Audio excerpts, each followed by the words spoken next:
Age. You're brought into this world kicking and screaming and get to experience all the wonderful things life has to offer. Getting older can benefit you with wisdom and strength, however, it can also be a hindrance. You'll lose that strength and that speed that you used to have. Luckily, in the majority of games, age never really has an impact on the gameplay. What if you make it impactful and make a challenge out of it? So let's find out if you can be Fallout 4 as a grandma. Before we start, links to Discord and socials are in the description, and thank you to Pat for making the thumbnail art. And this challenge was suggested by, oh my god, a lot of you. You guys really wanted to see this run, and I can't blame you. It was difficult, yet so fun to record. Let's start this run out in the wonderful place of Sanctuary Hills, where Mr. and Mrs. Pensioner reside. Hang on, I'll be there in a second. Good morning! Vault-Tec calling. So basing this as accurately as possible, no strength because Granny hasn't been hitting the gym lately, no perception because Granny's not got the best awareness, no endurance because, well, do you see the average 80-year-old run a marathon? 10 charisma because we all know Grannies just have that charm to them, 10 intelligence because with age comes wisdom, and no agility because Granny can barely walk straight, never mind being sneaky. And finally, the rest dumped into luck as Granny's been winning a lot at bingo lately. For this challenge, we're not allowed to use anything that permanently increases these special stats, so that does include level ups and bobbleheads. And now it's time for Granny to get waddling up to the vault, because the bombs are coming, and we all know the start. Flash, bang, alakazam. While escaping the vault, I'll lay down some rules for you. We're only allowed to use the rolling pin and the walking cane. We must take the moral route and help if it's an option. Avoid violence if easily possible, and we can only wear a dress. And as we go, I'll be briefly going through the perks that I get, but if you want to see every level, check the description. Entering the wasteland, we loot Sanctuary for stuff to sell and a dress. Granny, you don't look a day over 20.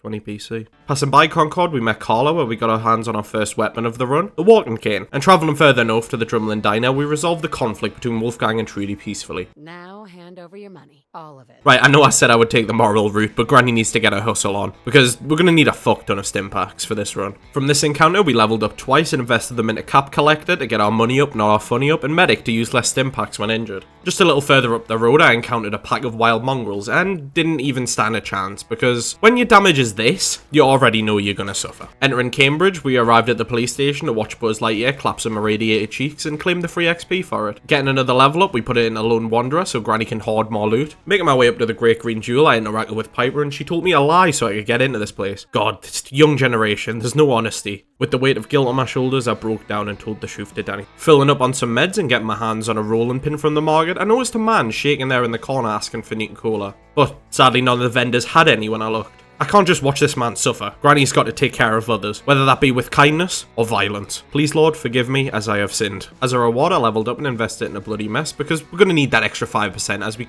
can't get access to the big leagues perk. Entering the Valentine Detective Agency, I found out the detective has been missing for days and it's up to me to go save him. But I'm not going to be able to make it through Park Street Station. That would be a death sentence for poor Granny, especially sober. Now it's time to take a note out of Mama Murphy's book and get absolutely blasted on chems. Then let's go do Diamond City Blues. Peacefully resolving the conflict between Paul and Cookie invite us on a plan to ambush a chem deal and take everything. Yeah, Lord, forget about forgiving me for sinning.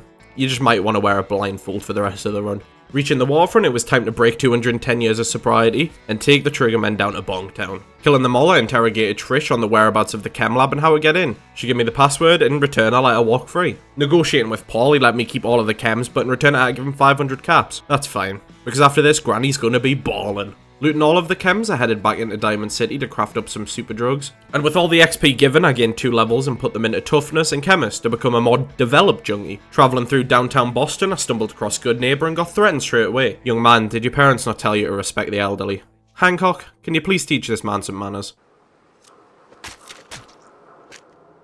In Good Neighbor, I purchased some more stim packs, and now it was time to finish the Diamond City Blues quest. Running past all the ghouls at the 4-leaf packing plant, I entered the password and delivered a drug-infused smackdown to everyone in the room, including the ghouls that followed me in, taking a hazmat for later use. Although Granny looks great in a dress, I would rather see her inside the dress in one piece, rather than melted all over the floor. Escaping, it was time to go to Park Street Station to free Nick. Dashing past the Triggermen and whew, all this running's got Granny out of breath. She's gonna have to take a whiff of her inhaler. Wait, this isn't the inhaler.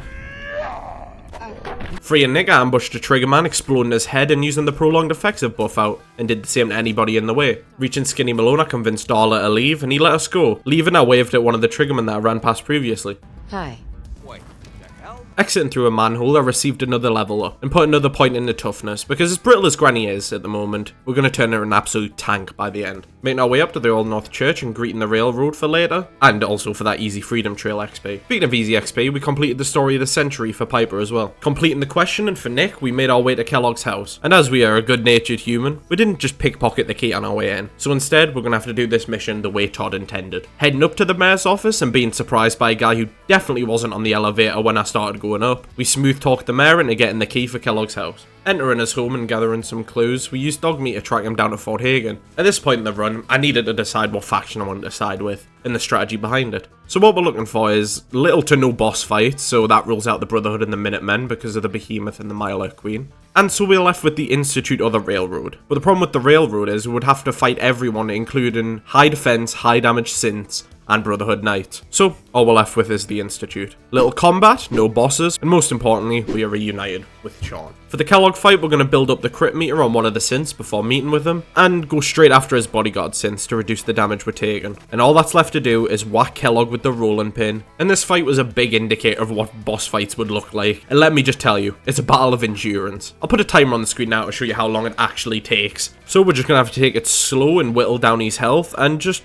bear the fact that he heals about 20 seconds worth of damage back. With him finally defeated, we left and watched the Predwin fly over the Commonwealth. Yep, Granny will drink to that. Filling up on more meds from Diamond City, I talked to Nick and he told me about Dr. Amari. Entering the memory den, and Nick just had to complain about flashes. Here you go, Valentine, this should stop the flashing. Entering Kellogg's memories, we find out about his past, and he did in fact have Sean in Diamond City. But while he was taking care of Sean, he was sent to find an escaped Institute scientist. Well, if he got out, he must know how to get in. On my way at the Glowing Sea, I encountered the legendary Bloatfly that had his own boss theme, his own health bar. I mean, look at him, that's no regular Bloatfly, he's posing for an album cover or something. Avoiding all the creatures in the Glowing Sea, I finally made it to Virgil's cave, where he told me if I wanted to get in, I would have to decode a Corser chip. Completing the Glow of the Sea quest, we leveled up again, I invested into the Robotics Expert perk, and I have to say, this was one of the best perks in this challenge. So it was off to Green Tech to track down a Corser. And because this was just another mission of running through, not killing anyone, I'm just going to talk for a little while you watch Granny run. So these videos take me a really long time to create, and I would really appreciate if you subscribed and liked to show your appreciation. And in return, I upload these videos weekly, so you'll never go for a long time without an upload. And thank you for watching this far, you really are a legend. Anyways, back to the difficult stuff. So the Corser. You know what? Put the timer on the screen. This had to be the worst fight by far. It was just Kellogg, but with more damage, more health,